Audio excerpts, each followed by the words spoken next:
What is going on, guys? Welcome back. In this video today, we're going to go through a full machine learning project and we're going to try to predict the health insurance premium given certain factors like age, whether someone is a smoker, and more. So let us get right into it.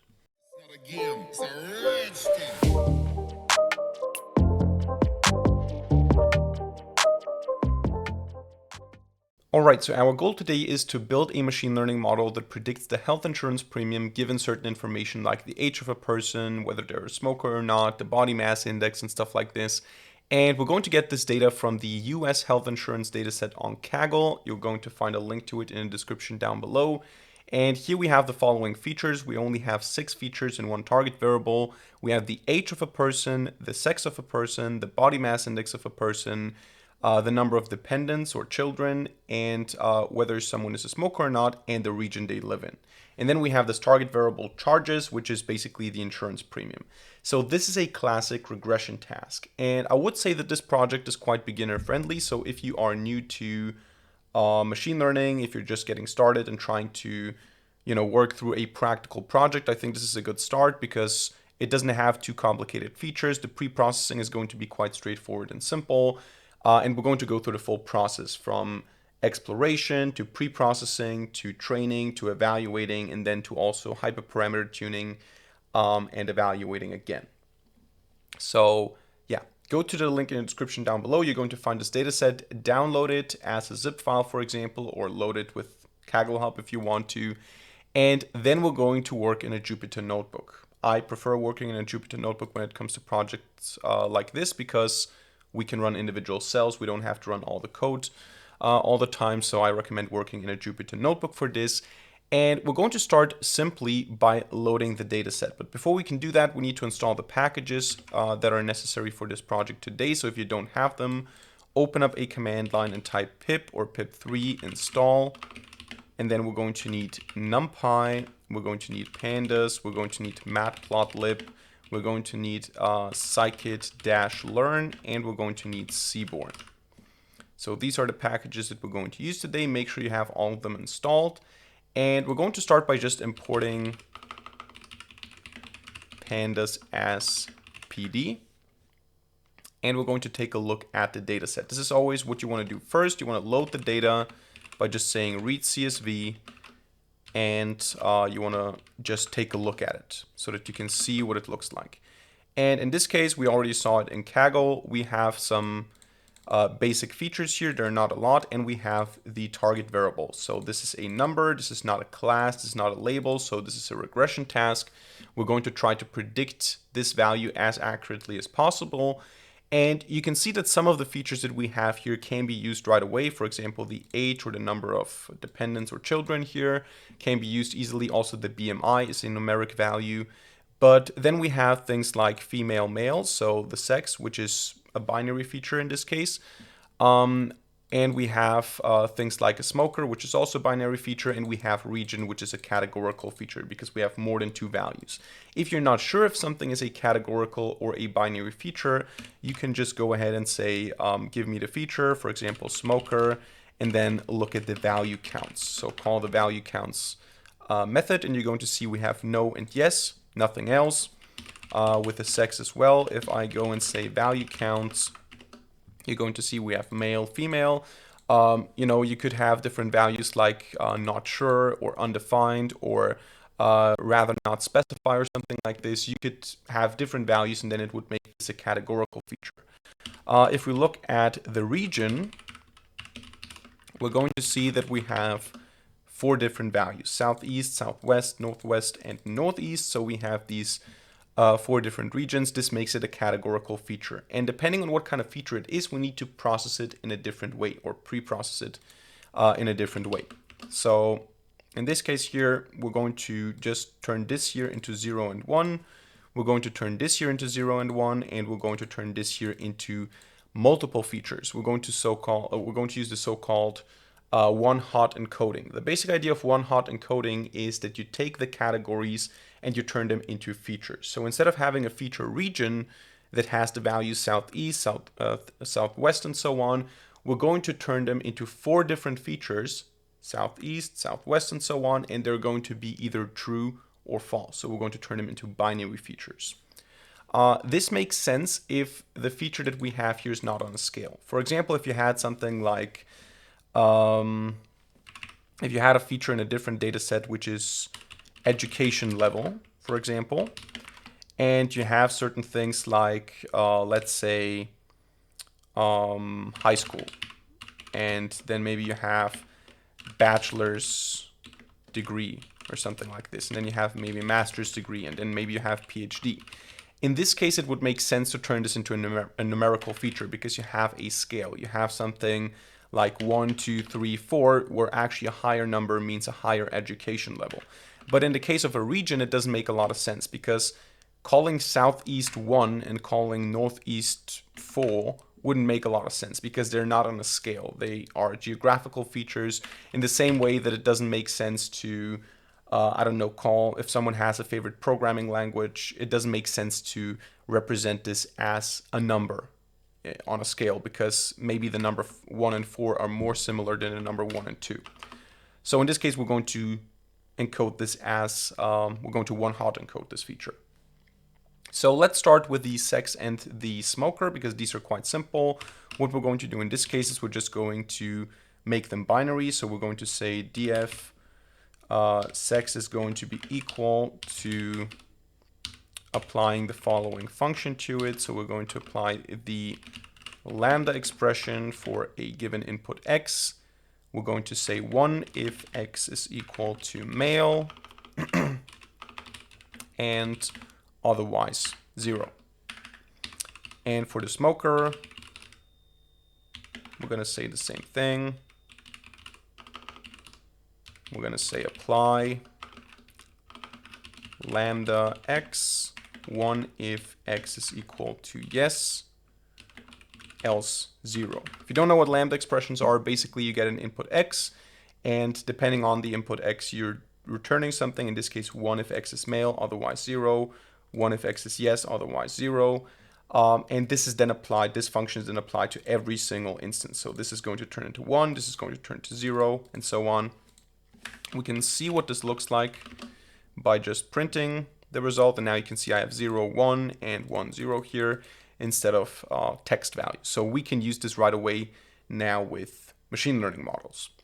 Now, the region needs to be one-hot encoded. And for this, we're going to use the getDummies method from Pandas. So we're going to say pd getDummies. And I can pass df region here. And you're going to see what this looks like. Now I have 4 features, northeast, northwest, southeast, southwest, and they are binary. So now each of these features is either true or false, which means that per row, only one is going to be true. Because if the value was southwest before, now I have true in the southwest column and false in all the other columns. So I turn this into 4 binary features. Now to make this more compatible, I'm going to say dtype is equal to, can I just say int? Yeah. So this is how I can do this. I can say int, and now I have zeros and ones here. Now what I want to do now is I want to join this with the already existing data frame. So I'm going to say df join this stuff. And now you can see I have these columns in addition to all the other columns. And of course, what I want to do now is I want to drop the region column. So I want to say drop region axis equals 1. And this is now my data frame. And I just have to apply this now. And I can look at all these features. They're all numeric or numerical. What I can do now easily is I can plot histograms. I can say df hist, and I can get a histogram for every single feature if I want to. And of course, I can do something like figure size is equal to 1510 to make this larger. But I don't see anything too bad here. So I don't see anything that is like skewed, very skewed or very problematic. So we can just keep the data as it is. We don't have to necessarily drop anything. Another thing that we can look at is we can call the info method to see if we have some missing values. But here we can see we have 1,338 non-null values, and we don't have any missing values here for any feature, which is perfect. We don't need to drop or fill any nan values. We don't need to drop or fill any rows or features, which means we can just proceed here. Another interesting thing would be to look at correlations. Do we have in the data already some correlation with a target variable? Do we have correlation among features? So do we have, for example, one feature that almost perfectly predicts another feature? That would be interesting, and maybe we should remove it or take care of that.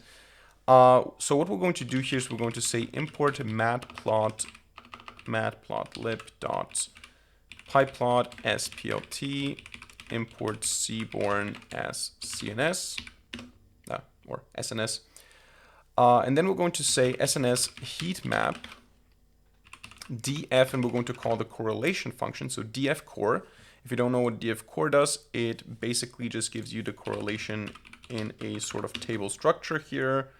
But we can visualize this with colors by using a heat map. So df correlation, annotation is true, and then we're going to say the color map is going to be cool warm. I also want to specify the range to be from -1 to +1 for the correlation here.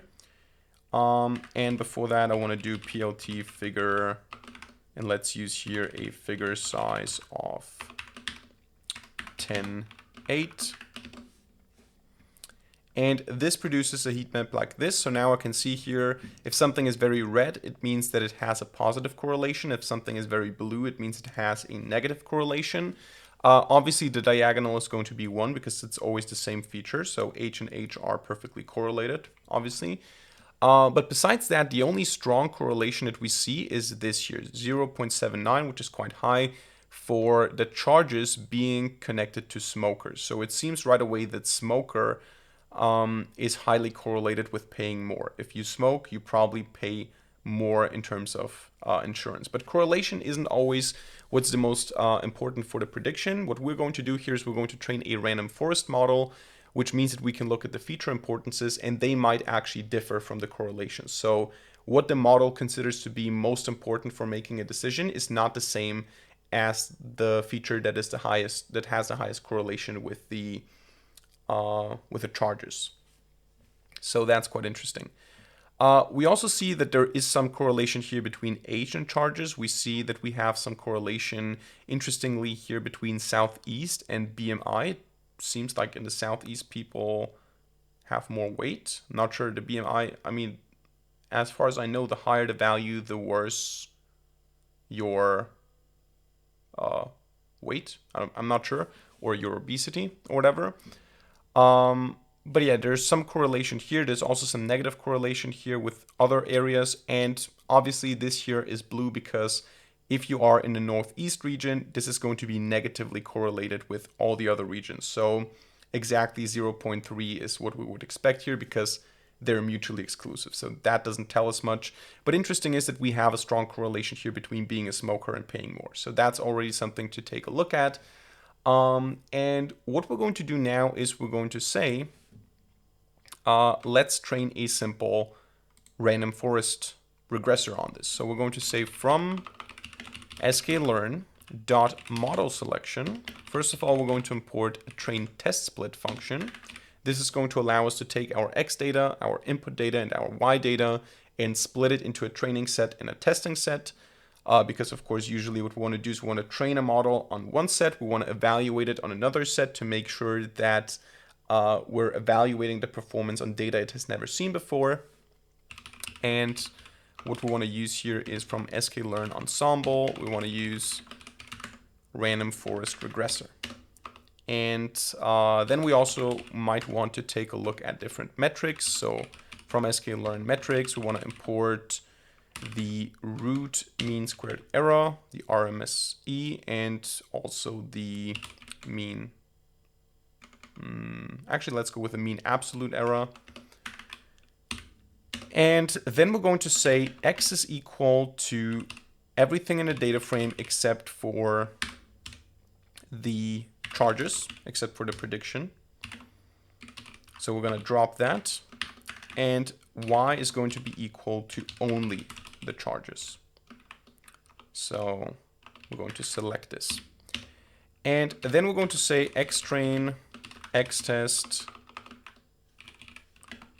ytrain, ytest is going to be equal to a train test split of x and y with a test size of 20%, so 0.2, which means 20% of our data set will be used for evaluation and 80% for training. So I can execute this, and now we can just say the model I want to train is a random forest regressor. I want to use all the CPU cores I have, so njobs is going to be equal to -1. And then I'm going to say model fit on x train and y train. This is going to be done quite quickly because we don't have a lot of data. We only have 1,338 rows, or actually for the training even less than that. And now we can see, okay, how well does this model perform out of the box? So if I just say model.score x test y test, I get 0.78 as an R2 score here. So this is something between 0 and 1, so 1 would be the best, quote unquote. But I don't like this measure oftentimes for regression tasks because it's not like accuracy in classification tasks. It is not the perfect score, so I like to also look at the RMSE and the MAE, so the root mean squared error and the mean absolute error, to get a feeling of how off we are in terms of an actual value. So we can say here that I want to make predictions with the model. Model predict the test data. And I want to see how these predictions differ from the actual result. So I want to say RMSE is going to be equal to the root mean squared error if we consider the test data and the prediction data. And that is going to be, in this case, 5,590. This is going to be in the same unit as our target variable. So what we're going to do here to see how bad this is or how good this is we're going to say, give me from the data frame, or yeah, give me from the should we use the whole data frame or just the test? Let's just go with the whole data frame here to get a feeling of the range. So let's say we have data frame dot charges, and I want to have the standard deviation. And in this case here, the standard deviation is 12,000. So that is not very high, even though it's 5,000, and 5,000 is not a small number. Considering that the standard deviation is quite high, that is not a huge value. We can also just look at the test data set, so we can say y test standard deviation, and here we also have a very high value.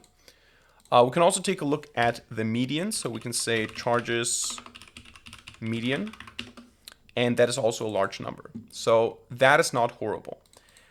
Let's look at the mean absolute error. So if I say MAE, mean absolute error, y prediction, and y test, I get a score of 3,000. So, you know, is this good or bad? Depends, but we are going to see if we can improve that metric here. So maybe before we move on to the hyperparameter tuning, I would also like to show this visually. So what we're going to do is we're going to display the predictions against the charges, so against the actual truth. And we're also going to look at the feature importances. So what I'm going to do here is I'm going to say import numpy as np. And I'm going to say that I want to scatter, so plt scatter, the predictions, or actually the test data here is on the x-axis and the predictions on the y-axis. And then I also want to have the identity function as a line, or actually, is it the identity function? Yeah, the identity function as a line, just so I have the ideal line and then I can see my actual data spreading around it.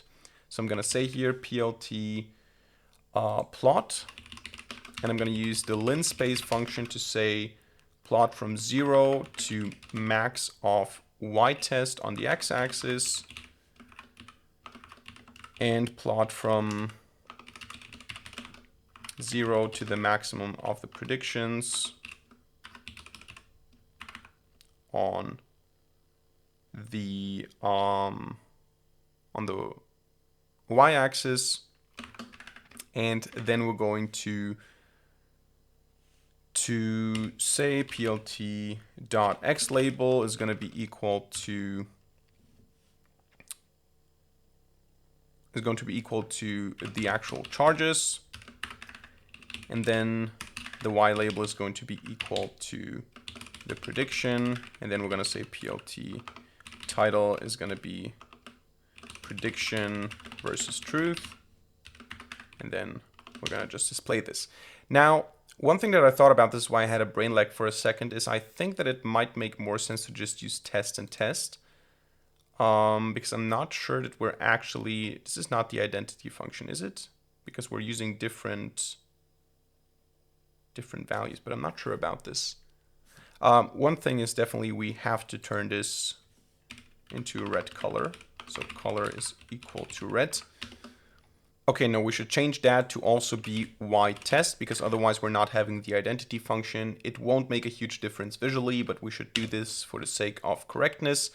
And what you can see here now is the identity function. This is the ideal line, which means that if all data points were on this line, it would be a perfect prediction, because this is where the charges match the prediction. So that is where you want your data points to be.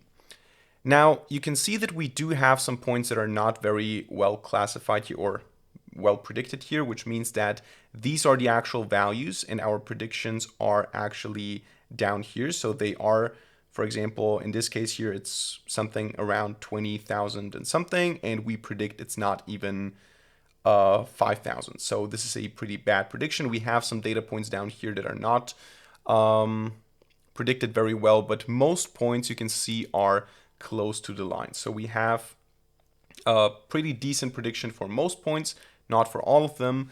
And our goal now is to improve this. Our goal now is to see, can we get better at this? But before we do that, I want to also look at the feature importances. So what does the random forest regressor consider to be the most important aspects of the data in order to predict the charges? So we're going to say here feature importances is going to be equal to, and what we want to do now is we want to zip together the model feature names with the model feature importances. This is something that you can do with random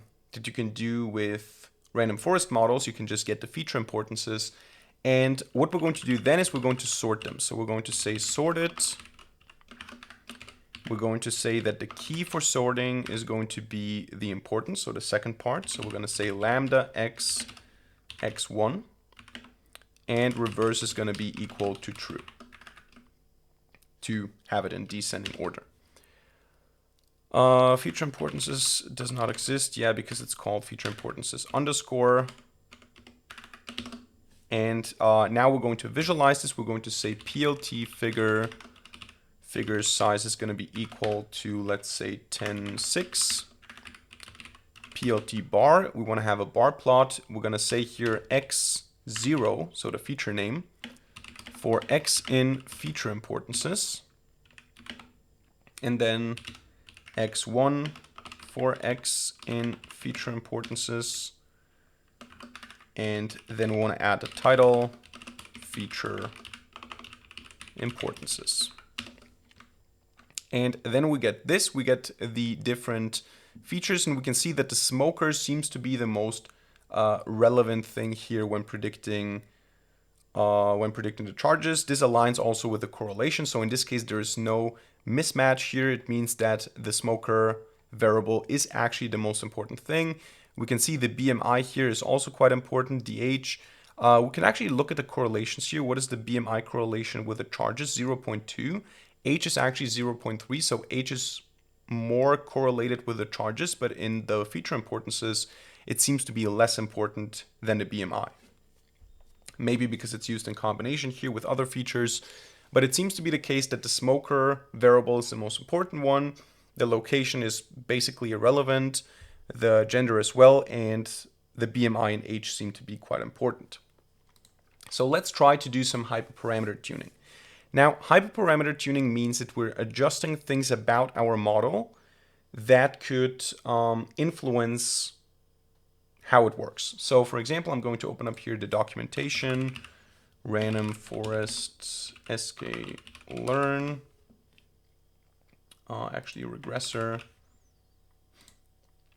So here I have the random forest regressor, And here we can see what kind of parameters we can specify about the model and what they mean. So for example, we can define a number of estimators. Now a random forest is a collection of decision trees. So you can specify how many decision trees you want to use. And the default is 100. So you have 100 decision trees which together make a decision. If you want to decrease or increase that, you change the n estimators variable or parameter here. We also have max depth, which means that how deep can the tree go? So how granular can it get? We also have min sample split, which means how many samples are required to make a split in a node, and also min samples leaf, which is the number of samples required to be at a leaf node. So when can we, when do we allow for a leaf node to happen? And what we can do now is we can adjust the default values to see if we can maybe end up with a more with a model that performs better. So what we're going to do for this is we're going to use something called grid search. So I'm going to say here from sklearn.model selection import grid search cross validation. So grid search CV. And I'm going to define a parameter grid. So I'm going to say param grid is going to be a dictionary.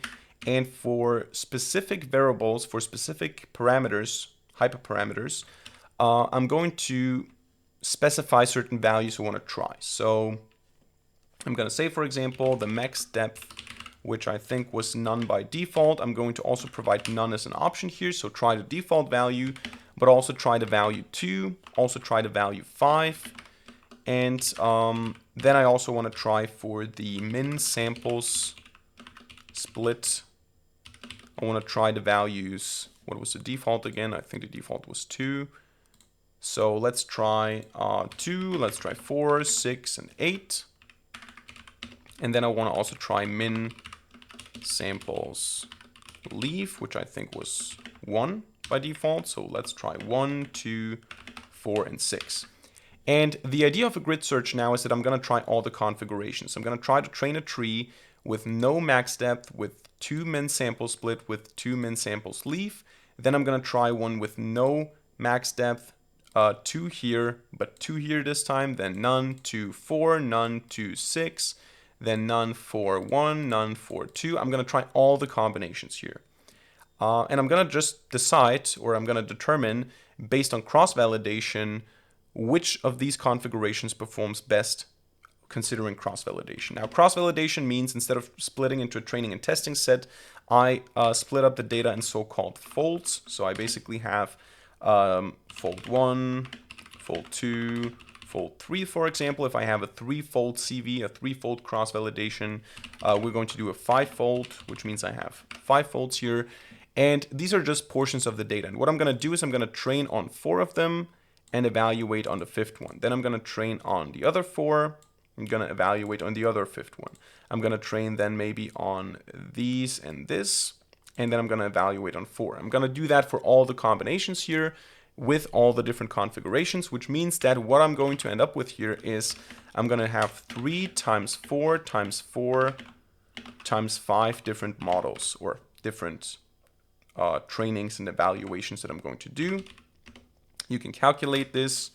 This is 3 times 4 times 4 times 5. That is 240 different models that I have to train here. Or actually, it's not different models. It's that many different models and this many different training sessions. So yeah, depending on how complex your data set is, how complex your model is, you want to keep this down. But in this case, it will work because we can train this quite quickly. So what I'm going to do here is I'm going to say model is equal to random forest regressor and jobs is going to stay -1. And then I'm going to say grid search is equal to grid search cross validation model. The parameter grid is going to be equal to the parameter grid. CV is going to be equal to 5 because we do a 5-fold cross validation. And then I can just say grid search fit X train Y train.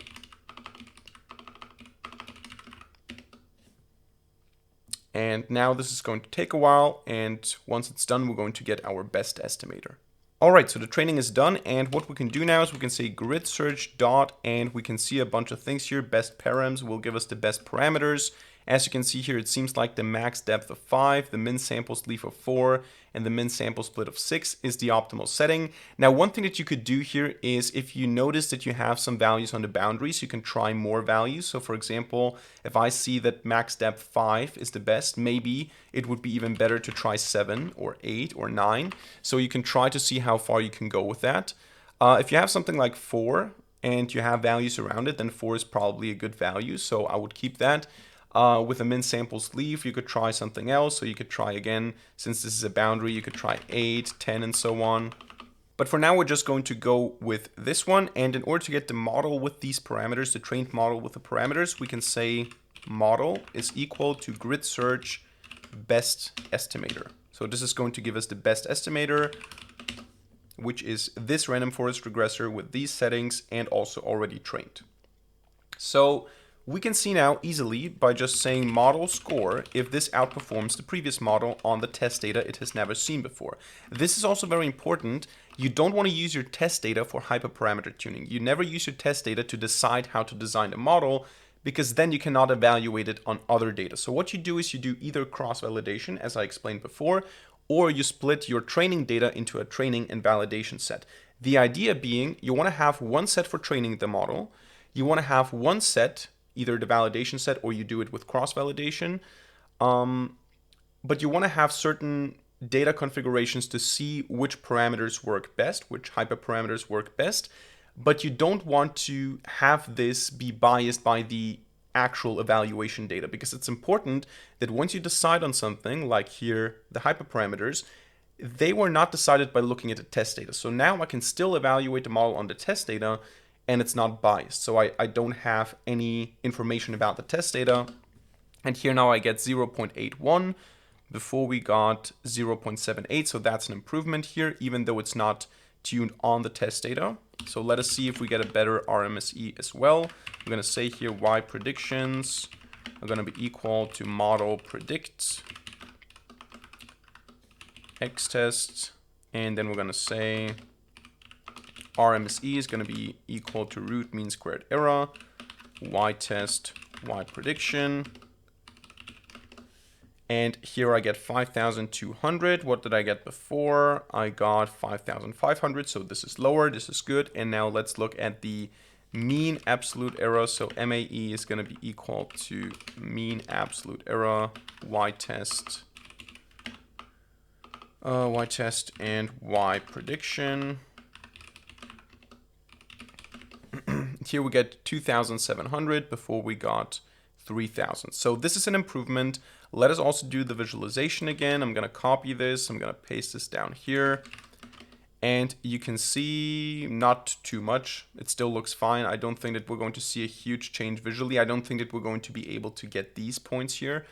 We would have to do some more analysis on how they happen. Maybe we would use some fancy technique here, but we're not going to do this for this video now. So we're going to just accept that we're not going to catch these points. We're not going to be able to make super awesome predictions for them. Besides that, maybe another thing that we could try, I don't think that we necessarily will end up having a better performance, but I'm going to copy all of this here. I'm going to copy all these cells and paste them down below. I'm going to try to train here the grid search with a different metric. I'm going to say that the scoring is going to be done based on the negative mean absolute error, which means that we're going to optimize for this metric. So let's see if we're able to, by doing this, get at least a better MAE score. Maybe this is going to negatively influence these two scores, but maybe we can get a better score for this metric here, if you're interested in that, if you want to optimize for this. So we're going to do the exact same process, but the evaluation method is going to be a different one. So now let's see what the best parameters are. We have different parameters. Now the score is lower, quite a bit lower.